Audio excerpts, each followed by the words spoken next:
Hi there, good evening. We're joined here by Mukesh, Butani and Sudhir Kapadia to dissect the key direct tax changes in Budget 2022. Through the course of today, you would have heard a lot of noise about cryptocurrencies, crypto assets, NFTs. We'll keep that conversation aside for a bit now because we just spoke to some two leading lawyers on what the impact of those of that 30% tax will be. In this conversation, we'd like to focus a little more on corporate tax changes that will impact large companies. And to do that, like I mentioned, I have with me Mr. Mukesh Butani and Mr. Sudhir Kapadia. Gentlemen, welcome to BloombergQuint. Mr. Butani, I'd like to start with you first. It seems like in terms of the direct tax targets and indirect tax targets, we've done well. After a gap of 2-3 years, we've actually upped the revised estimates from the budget estimates.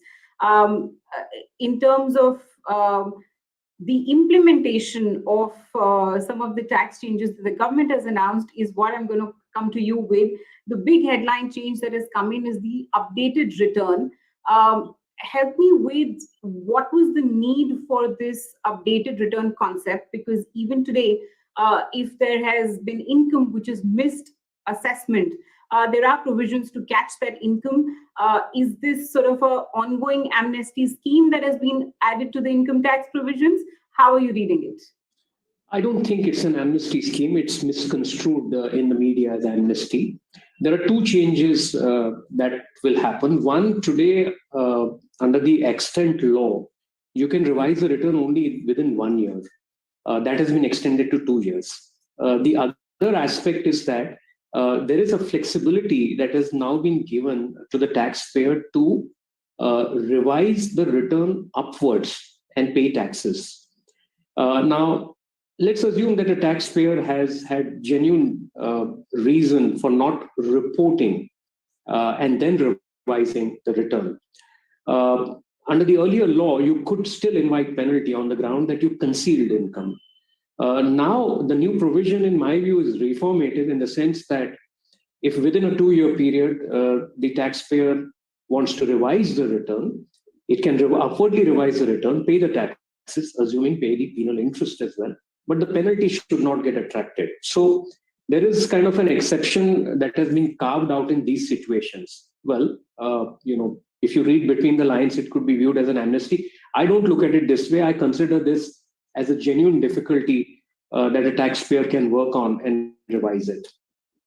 So do the existing provisions, Mr. Kapadia, fall away? Because how do you then sort of make a distinction between income that has been omitted to be reported for genuine reasons versus which was concealed? So how will that distinction work? What I feel is that this is an opportunity given to a taxpayer to try and arrive at a settlement, if I may use the word, before a dispute gets generated. See, most of the current provisions in the law, as we know, except for the settlement, which is a different matter altogether, relate to disputes once they arise. And then you say, okay, alternative, DRP, normal appeals, etc. At least here the intent seems to be, and if it does get executed in this manner, in my view, that would be welcome, at least as an option available to a taxpayer, that for any, either it could be, as you mentioned, and as Mukesh was alluding to, any other proceedings whereby income may have escaped assessment and brought to the notice of the tax authorities, or an error, which is what I think is the emphasis placed by the FM in her explanation on this provision, committed by the taxpayer, is brought to her light, then an opportunity is given to file what is called an updated return, of course, pay the interest. But to me, the most attractive part of this provision is the fact that you have an additional tax of 50% and lieu of penalty. Now, as we know, the challenge has been in our kind of tax matters is that for any and every disallowance, penalty is almost automatic. It's a different matter that it can get, deleted in most cases on merits, but it is there imposed in the first place because that is the thing to do as far as tax administrators are concerned. So here you have a provision which seems to suggest that if the taxpayer is willing to settle and pay that extra 50% of additional tax, it is in lieu of penalty. So in principle, that is a good thing. We have to see in what kind of situations a taxpayer may find it attractive to avail of it. Obviously, where there is a clear escapement of tax, I think a taxpayer would be well advised to consider coming under this provision. Okay. So you're saying you're better off if there is a genuine omission or the income has escaped genuine sort of reporting.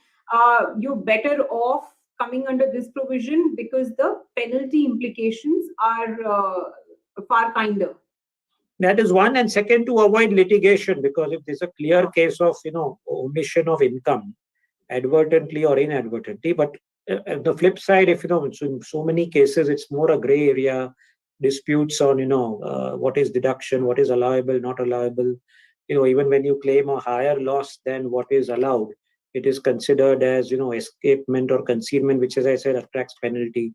I think those kind of cases, I'm not sure whether this provision would be effective or useful.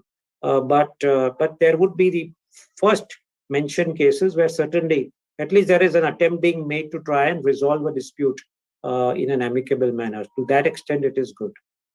Okay, all right. Mr. Kapadia, one of the sort of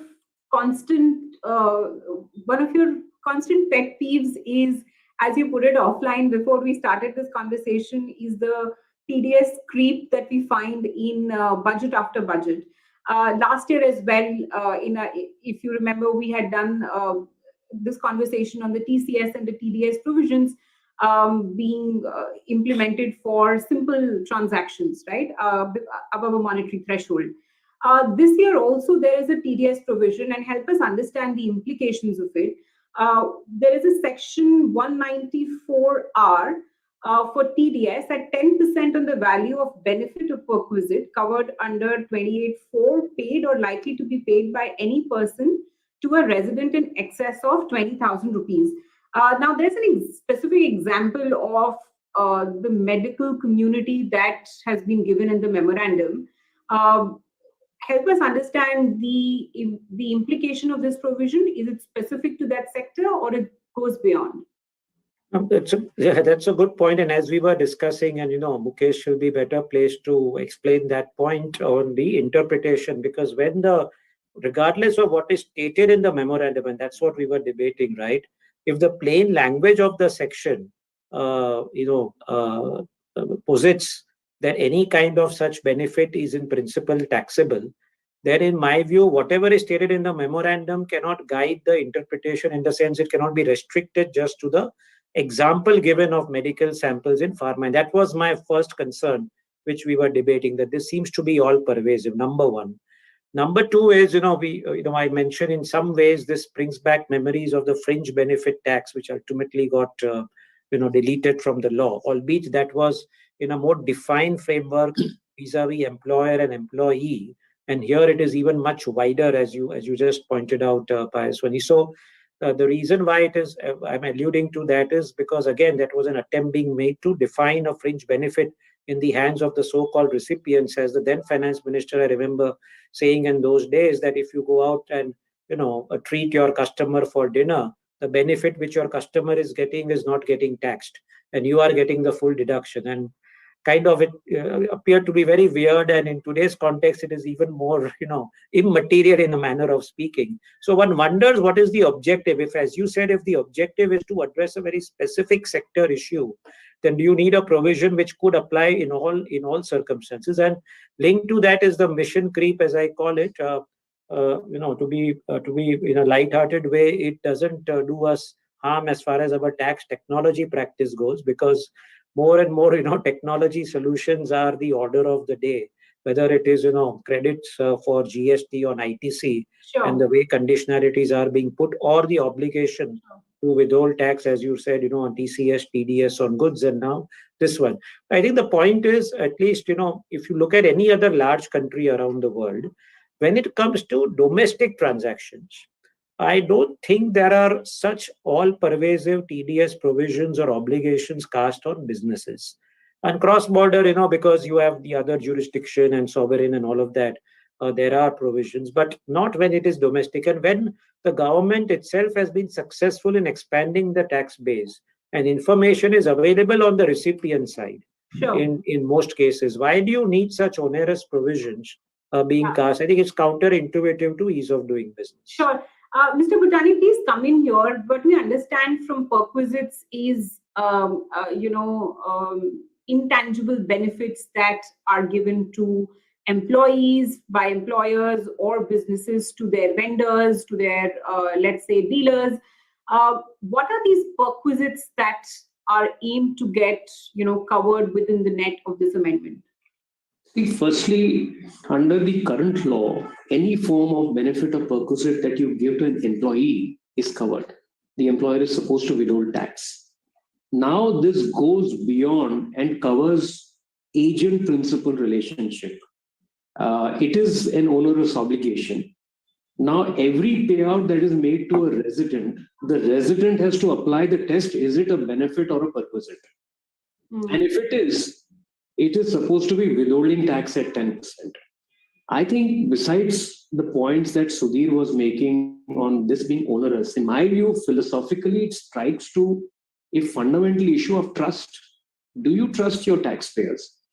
If the entire objective is to bring within the tax net certain forms of payments that a beneficiary earns on which it has not paid taxes, then the beneficiary's tax returns should be scrutinized. Why now put an obligation on the deductor of tax? And the obligation doesn't stop there. It says that if there is no scope for deduction of tax, let's assume that something is paid gratis and which is in the nature of benefit or perquisite, then the deductor of tax has to make sure that the deductee has paid the tax. Now, this is, in my view, going a little bit too far. And all the efforts that are being made from a data analytics standpoint, data intelligence standpoint, just is working in the opposite direction. At a practical level, Mr. Butani, what does this translate into? At a practical level, it's just a onerous withholding tax obligation now put on businesses. Okay. As if the long list of items where businesses have to make out payments and discharge withholding tax obligation virtually on every payout, now you have added another one. So how do you calculate the value of this perquisite? As in, because it's a quantifiable benefit, right? Well, it says benefit or perquisite. The word benefit or perquisite has been subject to varying interpretation insofar as employer-employee relationship is concerned. So anything that is a benefit or a perquisite, you have to value it, and value it at probably net at the current market value. And is it only for employer-employee relationships, or no, employer-employee is already covered? Yeah. Today, an employer is supposed to be withholding tax on an employee. Now, this covers any payment outside of employer-employee relationship, so far as it is taxed in the hands of the beneficiary as income from other sources. So let me give you a simple example. As a law firm, we provide our retailers, say, a medical insurance. Now, I have to make sure that there is 10% withholding on medical insurance because it is clearly a benefit. The beneficiary of that insurance is the concerned retailer's family. Let me give you another example. Let's assume that there is a business expense that is being charged out by a lawyer. What if the business expense is in the nature of a benefit or a perquisite? Now, I have to ensure that it is not a benefit or a perquisite, and if it is, then I have to withhold tax on that. That's the onerous part of the obligation. So I've just given you an example of a small law firm that run with 15 lawyers. Can you imagine large businesses employing several thousands of people? What obligation they have to go with? Now, this obviously excludes the employer-employee. But in a day-to-day business environment, you make all forms of payments to various vendors. Now I have to apply the test of whether it is a benefit or a perquisite. But how hard, again, I'm sorry, I'm going a little sort of deeper into it. How hard is it to assess whether a particular benefit is, or rather a payment is in a form of a perquisite or not? and deducted 10% on it? I mean, is it sort of that onerous, Mr. Kapadia?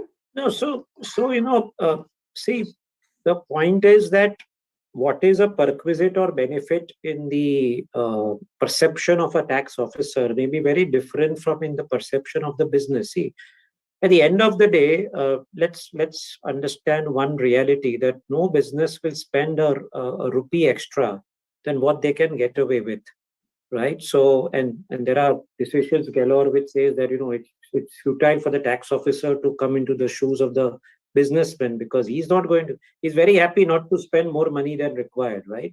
So who is going to as Mukesh rightly pointed out, see, if there is an employer-employee relationship, it at least straightforward. Yeah. Anything I do for you as an employee is a perquisite, matter ends, and I have to withhold tax. So there is a defined framework. Here, in the course of day-to-day business, all my expenditures is actually for my own benefit. That's what I believe. Incidental benefit may flow to somebody else. That is not my concern. I gave the example of entertaining a customer or whoever. I mean, obviously that person benefits, right, by my expenditure, but I'm not doing it for his or her benefit. I'm doing it for my benefit. Yeah. So of course, it's emanated from certain sort of cases in the medical space of pharmaceutical companies giving gifts, travel facility, hospitality facilities to their reps. But the provision, as both of you have spelled out, sort of extends to everybody, and it's not sort of specific to this particular sector. The third sort of theme that's emerging for me, Mr. Butani, from this finance bill is the specific amendments, and this sort of a constant running theme every year. And please tell me how sort of fatal it is this time. The constant theme of, hey, look, this is a Supreme Court order that was adverse to us. Let's fix this as a clarification and say this was a legislative intent. They've done this in the context of the powers of the DRI under customs law. They've done it under Section 68 as to say that, hey, look, no, it's when court said that if the source of funds, if you can establish it's coming from a credit-worthy source, you don't need to ask more questions. So they've said, no, we want to know the source. So this has always been the legislative intent. What kind of a message to your mind are these sort of amendments sending? Depends. I don't think you can generalize a message, a amendment that this conveys a message. There are 2-3 changes that are witnessed in this year's budget, at least what I can pick up. One, this was not the intent of law. For example, tribunals ruled that if you pay something as surcharge or a cess, then that cess is a deductible expense. The fact that cess is nothing but an extension of income tax was ignored. Tribunals gave the decision. Now they've come out and clarified that cess is an integral part of income tax and no deduction will be allowed, which is fine. I don't think people should be sore about it. Then there are other forms of changes that have taken place where the law has been amended retrospectively and after the Supreme Court judgment. And the powers of the DRI, which were held as not comprising the powers to carry out an assessment by none other than the final court of law, that has been amended retrospectively, and that too with a validation act. Now, it is arguable, both the sides, whether that was actually the intent of the law. Assuming that that was not the intent of the law, but what kind of message are you conveying? Or are you bringing the entire ghost story of retrospective amendments to play over here? Then there are other forms of amendment which have been carried out prospectively by saying, well, we committed a drafting error. Interestingly, in the statement on objects, some of the amendments have been identified as carrying out changes to address drafting errors. And those are not retrospective in nature, which is fine. Some of the other changes that have been carried out, for example, on the Faceless assessment scheme, have been in line with directions given by the Bombay High Court and Delhi High Court. Yeah. So I don't think you can generalize these amendments. You need to put it in the relevant baskets and look at it. I think the more relevant and the dangerous ones are retrospectivity with validation act, because they tend to trivialize the decisions and the judgments of the highest court of law. All right. Okay. So I'll pick a great segue to the changes made to the faceless assessment scheme. Mr. Kapadia, we've seen sort of high court after high court giving relief to taxpayers through writ jurisdiction. Do the changed? So they seem to have detailed a completely different process from what was being practiced so far. How sort of how much relief does the revised process give to your mind, given that there is no need for a draft show cause notice or a draft order now? Some of those sort of pain points have been taken away. No, I think one is that there has been, so to step back, as we know, the faceless assessment scheme has been a personal sort of, priority, if I may say, of the Prime Minister. He was the one who announced it, and before it got, executed. So I think just in its intent and coverage, again, India on the positive side stands out as a country even attempting such a bold measure of going completely digital. So that has to be applauded. That has helped very many cases where particularly, you don't know who is your local tax officer. And that also helped, I think, eliminate a lot of unpleasant practices, which we know were prevailing. So I think that is the positive side. I think the issue was coming, if I may divide it into 2 or 3 aspects, which I think they are trying to address here, which is good. One is that particularly for large businesses, the explanation sought in a faceless manner or in a virtual manner on complex issues was getting very difficult to simply explain in writing and do it in a virtual manner. It's not possible to. We are discussing even 2 or 3 complex issues. We need to discuss, right, to even try and make ourselves understood or understand each other better. Or here you are trying to explain, in what is by definition an adversarial setting by definition, because you are a taxpayer versus the tax officer, and you have to only do it, virtually through, written submissions, etc. So I think the first point was let that option be not taken away. And by the way, nobody is saying don't do it virtually, but do it in a manner where you can explain, through video conferencing, etc. So I think that was the first one. Viewers, that amendment has now been brought in, which is that if a taxpayer you ask for it, you will have the opportunity to present your case via video conference, virtual personal hearing, etc. Yes. So the principle of natural justice sort of argument has been addressed, if I can say. Absolutely. So I think that's what I said, that they have taken note of that and they have addressed that. I think the second practice which we found is that somehow, I don't know whether it was consciously done or otherwise, very, very less time was given for taxpayers to respond in the first, kind of tranche of these faceless assessments.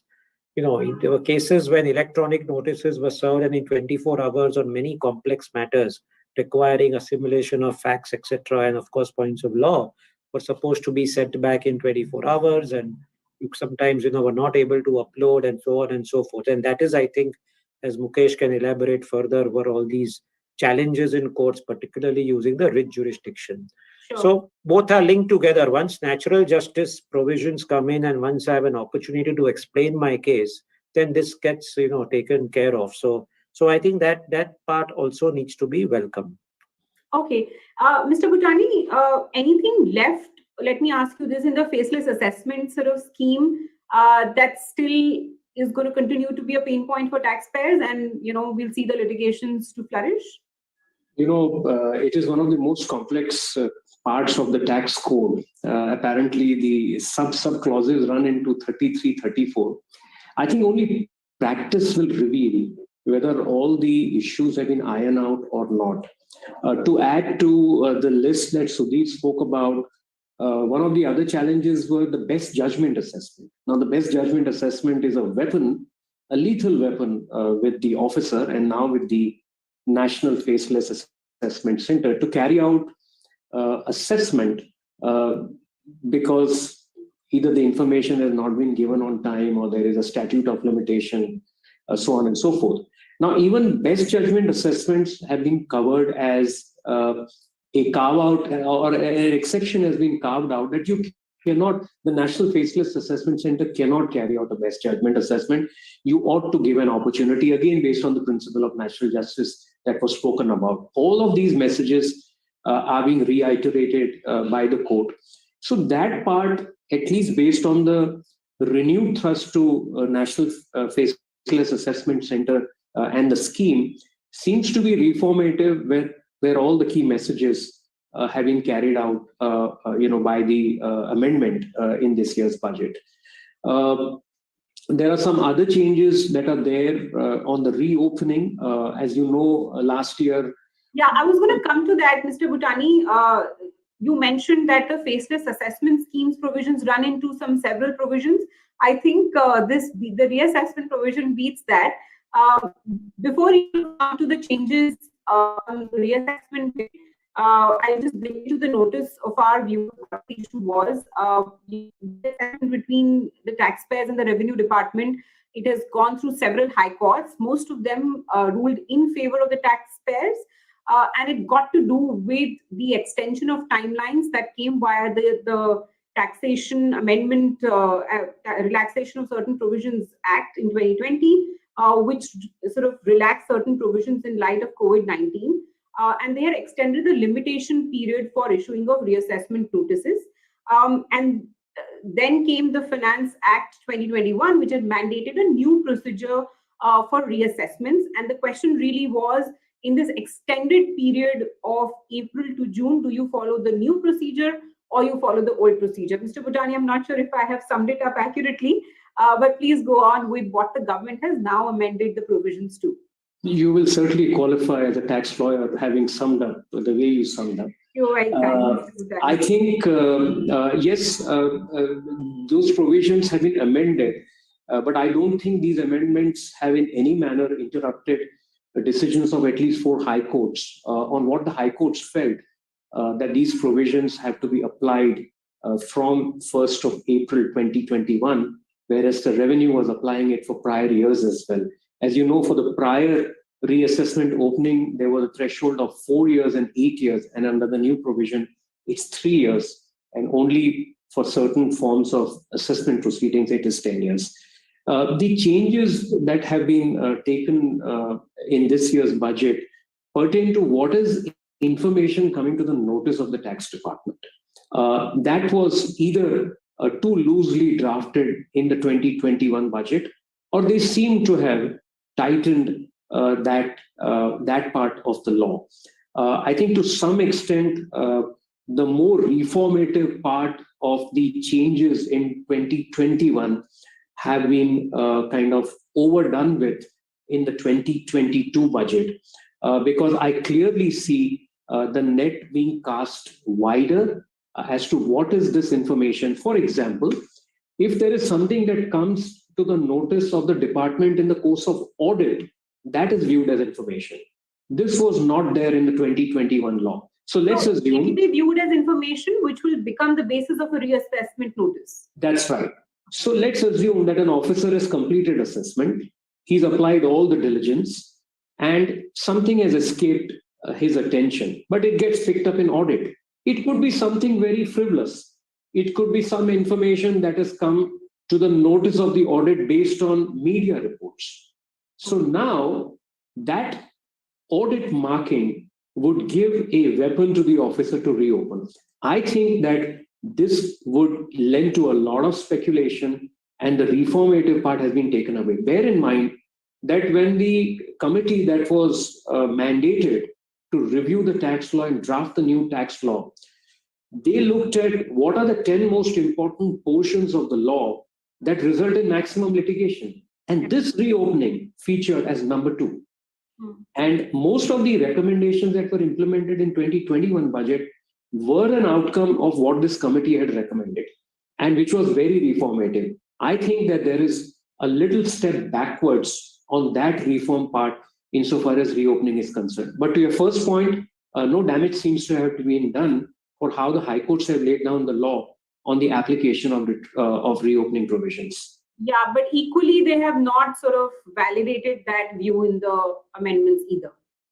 Well, I mean, the possible reason could be that after the High Court, the union will now take a stab at appealing to the Supreme Court as well. So let the final court of law decide. But yes, it's an opportunity that is missed out. And precisely, the union could have accepted the decisions of major courts, all the courts, other than one minority court view that has been taken, I think, by one of the courts in. Chhattisgarh, I think, if I'm not. That's right, Chhattisgarh High Court, and gracefully accepted that and ended litigation on that front. But you're right, that's a very apt observation. They did not do so.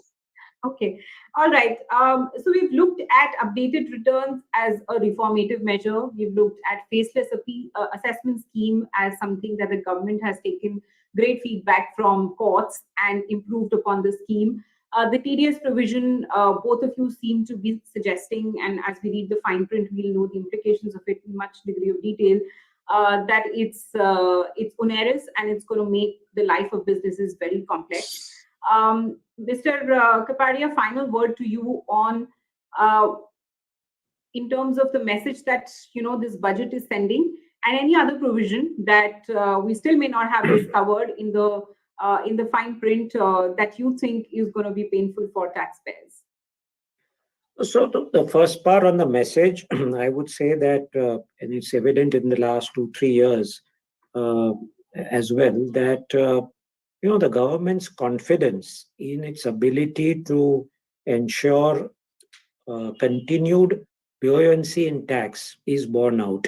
So, as you know, the finance minister made a point to even reveal the January GST figures, highest ever, right? 1.41 lakh crores. So, if you see, earlier when figures were reported of higher taxes, there was always this feeling, there were phone calls made, last minute this thing was done. But now you see there is consistency. So clearly, some of the formalization measures, some of the digitization measures, the data analytics we talk about are bearing fruit, because otherwise you can't have such a sustained stability in tax revenues, and which is, I think, as what has helped the government in maintaining stability in tax rates. All that we are discussing have to do with, in mainly speaking, procedural issues, trying to plug loopholes in the minds of the government, etc. But there is stability in tax rates. I mean, again, it seems this budget season, we discuss in the pre-budget as well, there is always this talk about addressing inequality. Should we increase tax rates? Should we have new forms of taxation, wealth taxes? But given the fiscal buffer, if I may say, which is very evident the government has, there was no need for additional tax measures, which is the good news. And if I may say, the finance minister at least made it clear, the intent is very clear to restrict the LTCG surcharge to 15% on all assets. Yeah. I was not too sure. I read it again. It says on all assets. The law says it, but even the intent seems to be on all assets, which I thought, was a very powerful statement to make. It is not only about unlisted and listed being on par, which it will do as far as the surcharge is concerned.